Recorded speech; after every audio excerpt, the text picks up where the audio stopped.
Oh, yeah. How great is ball, Jill? Here with Jill Savage, Yogi Roth, Yogi Roth Show, podcast. How great is ball? Training camp tour. Been all over, at least a fourth of the Pac-12. Here we are in Tucson. Jill, fired up to have you. This is the first time you've been on the pod. Yogi, it's an honor. Well, I'm excited because this podcast is not only just on wherever you listen to your podcasts, but we also partner with SiriusXM College Sports, so you can listen to this training camp tour preview about Arizona on SiriusXM. If you're a Sirius fan, I know you and I both do work with them, so this is kind of double dipping, or check it out on the podcast. But either way, we get to hang out, and that's always a win. Always. Anytime that you get Yogi Roth, you get training camp tours, you get the first glimpse of football for the season, it's always a good thing. Well, I will say this, that it was a great thing when you picked me up at the airport with the green juice. You know me all too well. And we got to know this program a little bit tonight. We hadn't called a game here as a crew in over a year, and there's been a coaching change over the last year. Curious your expectations coming in based on watching games on television, interviewing players. I mean, we still track the team, but we just hadn't been in this community, in this campus. What did you think coming in, and what did you think, I guess, coming out? Yeah, Arizona is one of the teams that I look at that wasn't getting much love, I guess, at Media Day when you look at how things are going to be shaking out in the South. But they're one of the teams that I am probably the most intrigued by, just with Khalil Tate, J.J. Taylor, getting them healthy at the same time and what that could potentially produce. Defensive line look great. Like, when you look at different pieces, like, I think that they have enough to come up and surprise some people. I don't know how many wins that's going to equate to, but I think that you're going to see a better Arizona team in year 2 under Kevin Sumlin. And Khalil Tate looked fantastic. Again, like, we were there the very first game, Arizona at Colorado. That, like, being a reporter on the sidelines and getting to hear and see things up close, I don't know if it gets better than Khalil Tate's breakout game where he has a single game rushing record for a quarterback, and like listening to the Colorado defense trying to figure out how to deal with this guy. And they were like, we got to, fill in the gaps, assignment football. And eventually they're like, plan B, this isn't working. We have to try something else because they were getting torn up. But I mean, like, to come back around to this season, if Khalil Tate can be that guy again, the sky's the limit for this team. I mean, he is a special, unique player. We all know what he is capable of, and to see Khalil healthy again is going to be really exciting. Yeah. All right. So I got 2 theories I want to run by you. See if you agree with these or not. Theory number 1, and Sam Darnold went through this at USC, and I believe Khalil Tate went through this here at this institution, where you burst onto the scene, suitably mid-season, and you're the dude. And then when you look back at his career, even high school, he was sharing quarterback duties with Caleb Wilson, Mr. Irrelevant, now with the Arizona Cardinals just up the street. But he was never necessarily had to deal with a ton of hype. And then he did last year. Poster child for this program, cover of Sports Illustrated. Sam had to do the same thing after the Rose Bowl and that epic season where he takes over from Max Brown, all of a sudden the Trojans roll. He had to deal with that the next year, and he threw a bunch of picks, and he still was one of the top draft picks, but didn't play at the same level of an expectation. I have this theory that when you deal with hype for the first time, it's really hard.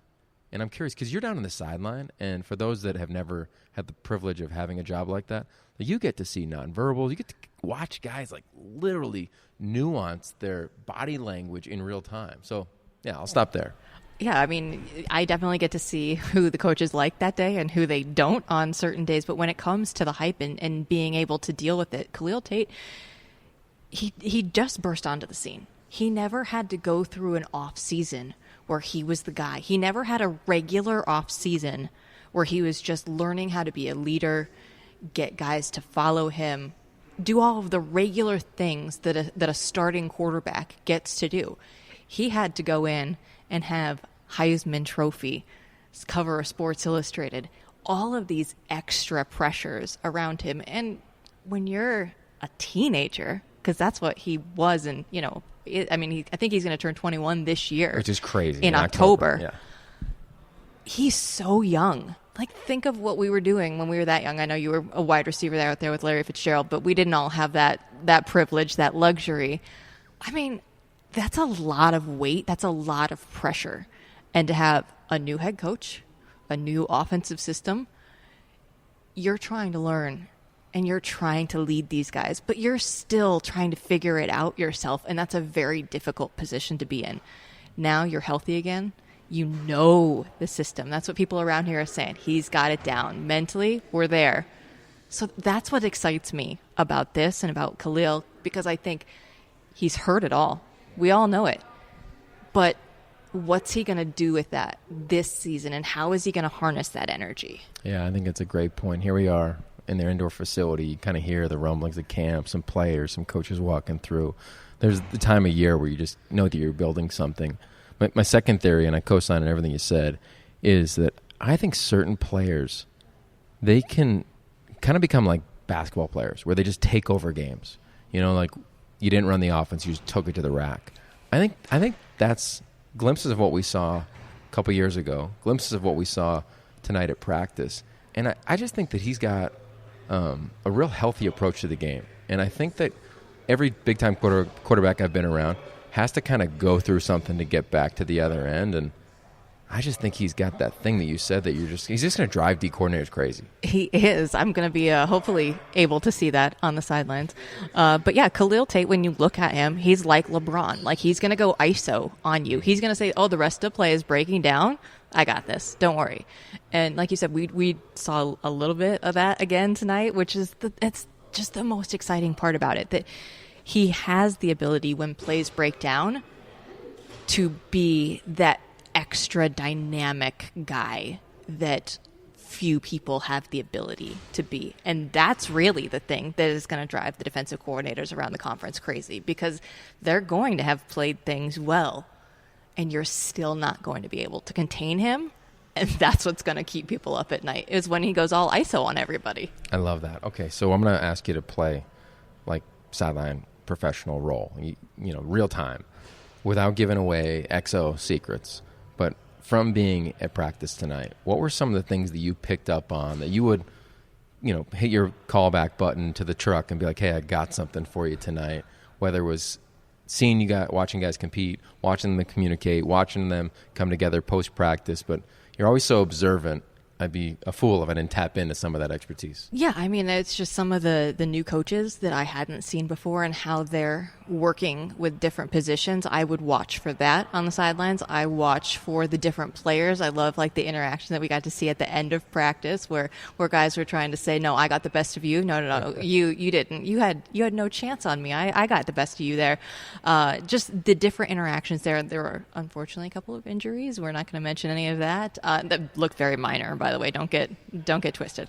But there are just so many different things on the sidelines, and the relationships between the players and coaches, the coaches amongst each other, and the players amongst themselves as well are the main things that I usually try and hone in on when I'm down there on the sideline. And then obviously all of the great stories of the great kids, because I don't think that they get enough credit. We hear the bad stories all the time, but there are so many good stories. Those are the things that I really like to tell. What are you most looking forward to outside of like week one in college football? But overall, you know, we're about to get going here. You've been doing this for a while. I've been doing this for a while. What are you most jacked up about? I love learning the kids' stories, the backstories. And I will go back to last year because I swear this story has stuck with me.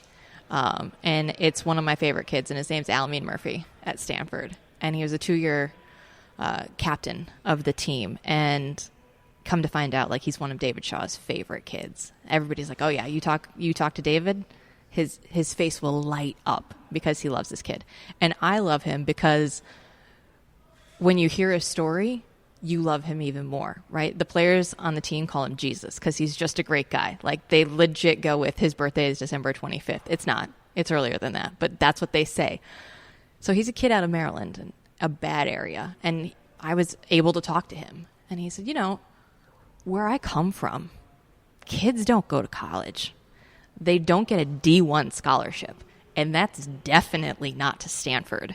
And to see what he was able to make of himself through the game of football and beyond, it speaks to what this game is able to do. And that's the thing, like learning those stories, that's what I'm excited for. Yeah, I love like the double overtime games that we get to work as well. Like those are fun.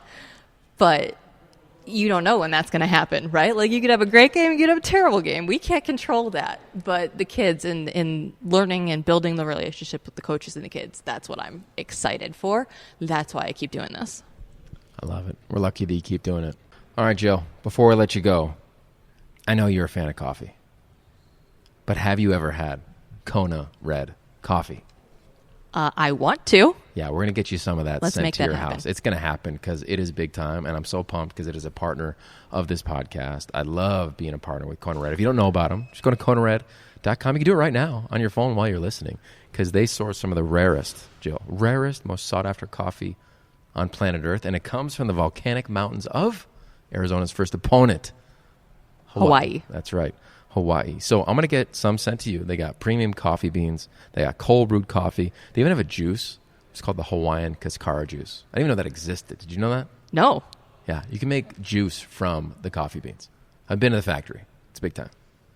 You don't know this, but I exclusively buy Kona coffee as it is. Oh. So this is going to work out very well. Kona Red, let's get it. It's going to happen. Yeah, so go to KonaRed.com, or if you want to get it in person, Vons, Albertsons, Pavilions, Ralph's, Bristol Farms, and Sprouts, and many, many more. I'm a huge fan. I'm pumped that they're a partner because I believe that coffee is a catalyst to great conversation. Would you agree? Absolutely. I love coffee. Millennials like their coffee. Like they don't like the regular stuff. We like our special, like good coffee. Like we want it to be good. We want it to be authentic. So I'm excited about this. I love that. Okay, so what I'm also excited about is the next interview we have. We have Jace Whittaker, post-practice. This young man coming back, 5th year. It's been 6 years since he played high school football. His story is incredible. I'm going to get out of the way. Take a listen to the interview with senior starting defensive back, Jace Whittaker. All right, so I'm on this How Great Is Ball training camp tour going all over the Pac-12 conference, seeking stories, learning about teams, diving into training camp. And one of the best stories, not only in this conference, but I think in the whole country, is you, which is Jace Whittaker. Welcome to the show, man. Appreciate you taking the time here post-practice. Thank you so much. Thank you for having me. Yeah, so have you ever done a podcast before? Never. This is my first one. Do you download podcasts? I don't. Okay, cool. I've downloaded one. Dave Ramsey, College Budget. Smart man. I knew you were a smart guy. All right, so speaking of, I want to start way back. You know, you grew up in Long Beach, moved to San Diego, began playing football at how old? Age 6. Age 6. And what was the position that you began to play? I actually started at cornerback. Really? Yes, sir. Cornerback. Was that by choice? It was. That's what my older brother played, and I wanted to be like him and better. And I told him that every day, and so that's the goal I went out with. Wow. And what would he say now? Like, have you achieved that? Oh, no. The backyard competitions are still alive. They're still in full effect, whether it's football one-on-ones or basketball. We're still going at it. I love it. So where did you, because here you are, you've gotten technically your 5th year, but really 6 years since you played high school football. You're still playing here in college as a senior corner starting in Arizona. Curious where you developed your competitive spirit, and did you recognize it when you were developing it? I never recognized it. It was one of those things my dad instilled in us at a young age. You know, my dad has a background of playing ball, and we just took after it. He used to let us fight till we cried, and then we stayed out in the backyard until we finished the game. Wow. So what do you remember about that? You know, I'm a new dad, so I'm so curious about, like, just let them bloody it out and figure it out on their own versus let me interfere, which is probably like the instinct of a parent to a certain degree to come in and save the day. Oh, it's a thin line of love and hate with that relationship with it. And, you know, it's one of those things, if you start it, you have to finish it or don't come outside. And that's what he always said. He said, if you're going to go out there, you're going to finish it. And that's what every sport we played. Wow. Okay, so speaking of finishing, you finished high school. And what was recruiting like for you then, and how did you eventually make the decision to agree to a gray shirt to end up at this institution? Oh, it was rough. You know, as a high school player with multiple scholarships, you don't want a gray shirt. And Arizona made it mandatory for me to gray shirt, and my dad had it in the back of his head that it might be best for me that we do it. He's always been in my corner, and I've always trusted him, and I trusted the plan Arizona had for me. And this is the school I wanted to go to. It wasn't about a coach. It was the school. It was the location, and so I knew I had to come here and just wait it out. I think that's fascinating because you don't hear that a lot of, like, I came to the school. You wish you heard that more. I think for people in my position of, like, you've been around this game for 20 years or so, and most kids pick it based on the position coach or the head coach or the hype or the sizzle around the team versus what the school could offer. So what do you think led you down the road to say, no, I'm going to choose the school versus the other scholars that are offered based on the program? You know, I fortunately had an older brother who went through the college process and the recruiting process, so I learned a lot when he did it. And my dad always told us is you're going to be there for 4 years, maybe 5, and you might want a life after there. You might want to start somewhere, so you got to put all that in the factor when you're going through this decision.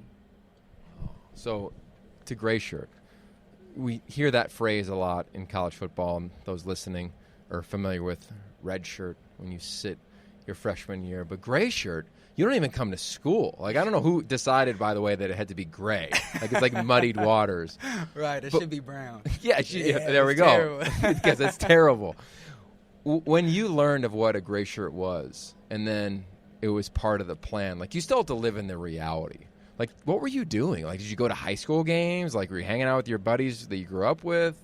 Were you depressed? Like, what was your psyche like? I stayed far away from the school. Depression, for sure. Depression. But it was more, not so much depression, but hunger. Oh. Like, you can't forget what this is all about. And everyone has a different route. Everyone has a different story. Everybody's story is incredible. But it's how bad do you really want it? And what was it for you?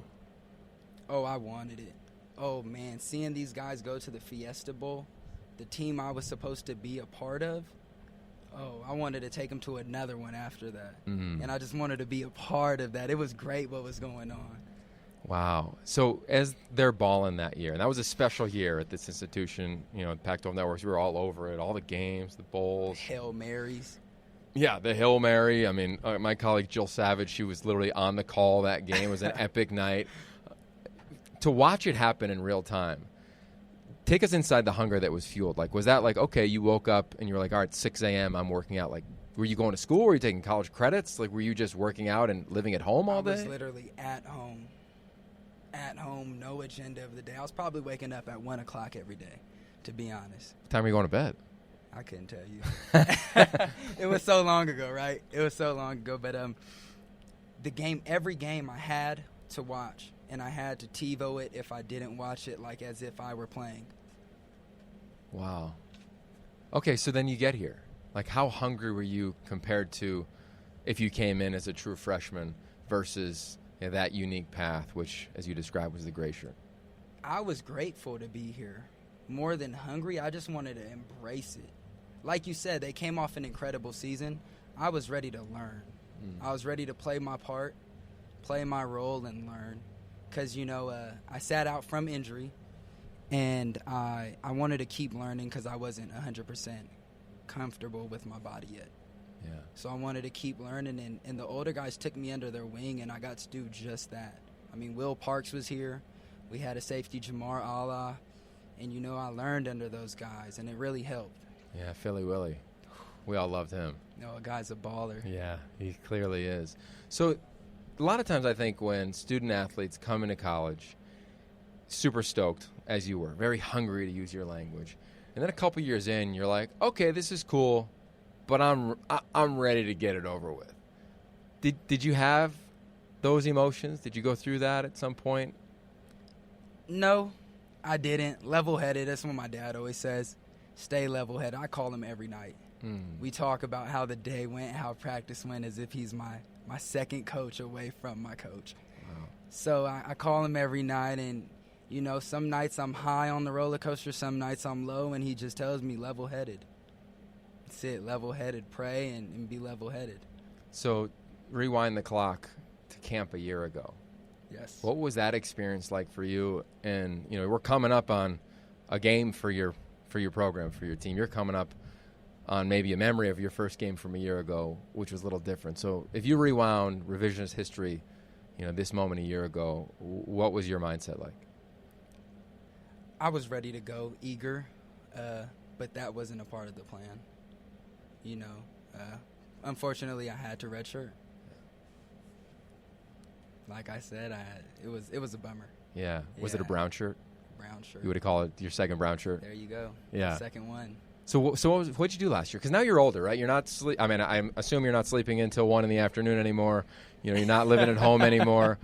Here you are, though, having to sit out with some of the people you came in with. But this roster's changed dramatically as well. And some kids you may not even have gotten to know very well.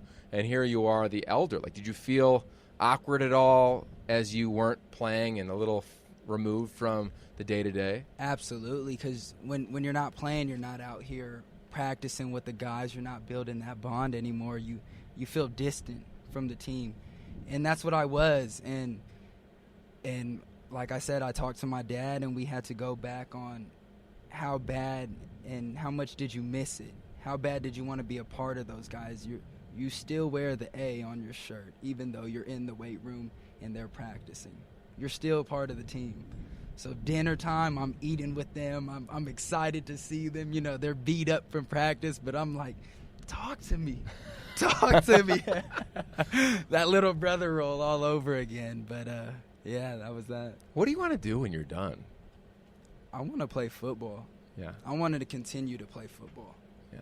Absolutely. I hope you play forever. I mean, you've got this spirit about you that I imagine is infectious. When you talk to the coaches or the support staff, that's a word that gets thrown around you. Have you worked on yourself as a teammate?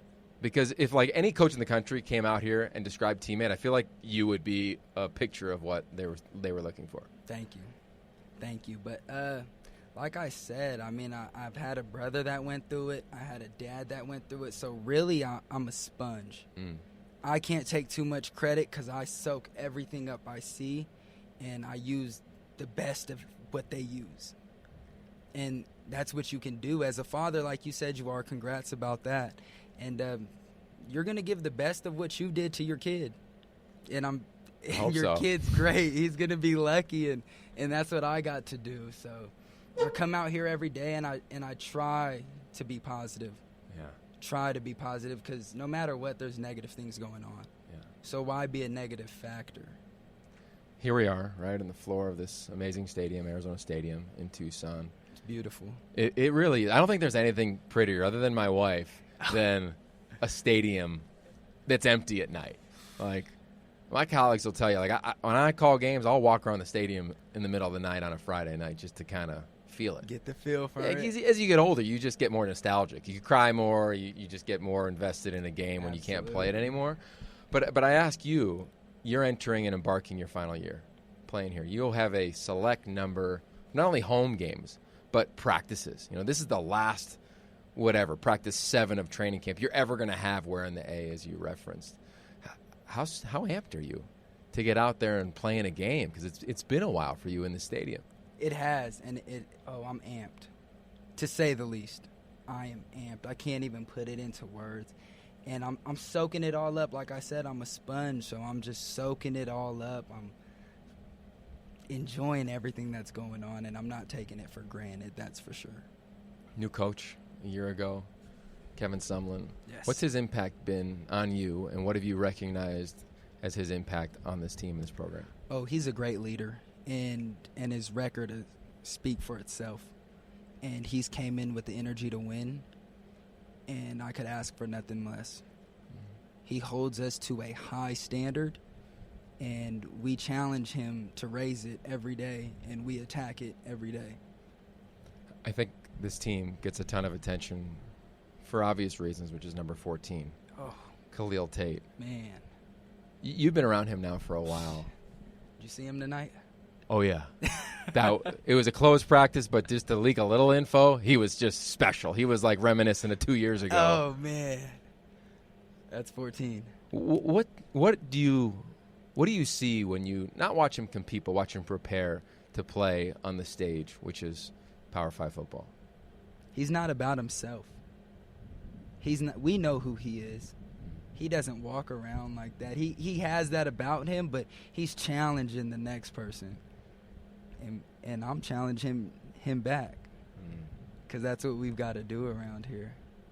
And he's getting ready for a great year. Yeah. He's getting ready for a great year, to say the least. Do players, take us inside the locker room, Pac-12 South, preseason rankings come out. We all get to be a part of those and talk about them. It's why we have jobs and have microphones and stuff. But do you guys worry about it? Do you talk about it? Does it add a chip on the shoulder that a year ago you had votes to win the Pac-12 South, this year you don't have any? We love to be the sleeper. We love it. I mean, we're putting in work. When you're putting in work, you don't have time to read those things, No disrespect. None taken. What you guys do, but we're putting in work. We're reading plays. We're coming out here and we're fighting. And that's one thing I'll say about that locker room is we have so much fight in us right now, and we're ready to get going. Yeah, I love that. All right, before we let you go, football is an interesting game, right? It's a game that some might say is under siege. It's a game that participation is dwindling around the country. But some of us, like us, we love this game. We do anything to protect it. You clearly have, and you've talked about that, lessons you've learned from your family. I'm curious now, as the elder of this program and someone who's been around football since age 6, why do you continue to play? The history behind it, the legends that have played, the people who we play in their honor. I mean, you look up at the stadium and you see all the greats' names, and there's a lot more before that. What was able to build this stadium with, you just want to be a part of something bigger than you. Football is family, and like that bigger brother, you want to be better than him. So we keep going for that every day. Yeah, it's always, I still get the chills every time I shake Chuck Cecil's hand. I got YouTube highlights of running through my mind. Oh man, listening to that guy's stories, he's amazing. And he keeps his door open. Yeah, I love that. Okay, so let's just pretend you and your brother were competing right now in the backyard, but you're a little older. How does that shake out? Does Dad come and say, hey guys, let's all be pros about this? You're both dynamic athletes. Dad doesn't say a word. We let the elbows talk. We go right at it. I'm older now, and I weigh a little more, so all that pushing me around doesn't happen anymore. I love it, man. We'll use the elbows a lot this year. Don't use your hands. Don't get any PIs, right? Only elbows, right? Don't get any penalties. But I will say this on behalf of all my colleagues. I think we've always felt that the greatest ones are seekers, seeking knowledge for themselves, seeking knowledge to make the people around them better. And in our short interview, man, clearly I define you as a seeker as well. Thank you so much. Yeah. Thank you for having me tonight. It's been a pleasure. Jace Whittaker. Appreciate the time, man. We'll be right back. Well, that was impressive. I mean, you sat and listened to him talk. We've done a lot. You loved up Alameen Murphy, and I get it in the open, but Jace Whittaker, he's a one-percenter. Add him to the list. I already told the guys here at Arizona, I said, when we have an Arizona game, expect a phone call set up with him on a Monday or Tuesday, and we're going to dive deeper than this because he's incredible. Yeah, he was impressive. Hope you guys enjoyed that one. Okay, so overall my analysis on this How Great is Ball training camp tour as we keep it moving around the Pac-12 conference. You can check it out on Sirius, XM College Sports, or, of course, anywhere you listen to your podcast. But this D-line was really real. They've got some real dudes, Jalen Harris, J.B. Brown. People have been talking about him, writing about him. They've earned the hype, in my opinion. Linebackers, Tony Fields Jr., you look at, obviously, Colin Schooler, one of the top guys in the country. Secondary, we just heard from Jace. They're an impressive, Scotty Young, one of the more impressive guys I watched today. Then I flip it over on the offensive side, and I think they've got legit running back depth. Thoughts? Without a doubt. Yeah. The rest of the conference would take this lineup top to bottom, right?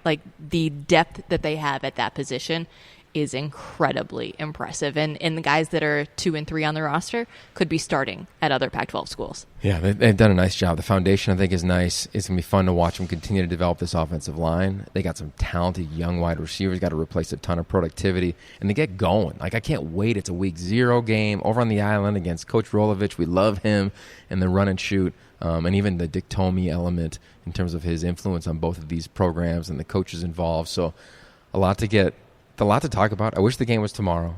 We got some time. We got to keep the tour going. Curious, going next? ASU, and then How Great is Ball Training Camp. And the How Great is Ball Training Camp tour rolls on. I'm exhausted. Need a little sleep so I can make sure that my words actually make sense. But we're going to keep this thing moving because the season is right around the corner. Thanks for listening.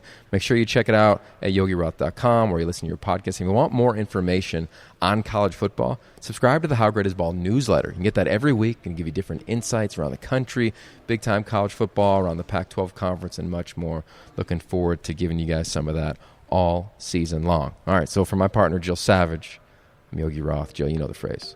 how great is ball? She said it. Perfect.